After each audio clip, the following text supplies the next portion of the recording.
দেখেছেন কিভাবে ছাত্রলীগেরা আমার বোনদের শরীরে অত্যাচার করেছে। তারা মোটা অঙ্কের টাকা দাবি করছে রিমান্ড মাফ করার জন্য, ছাড়িয়ে নেওয়ার জন্য।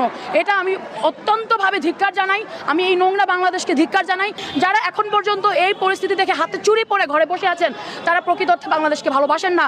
আজকে আমি মরেছি, কালকে আমার ভাই মরেছে, কালকে এরপর দিন আপনার সন্তান মরবে বিনা কারণে।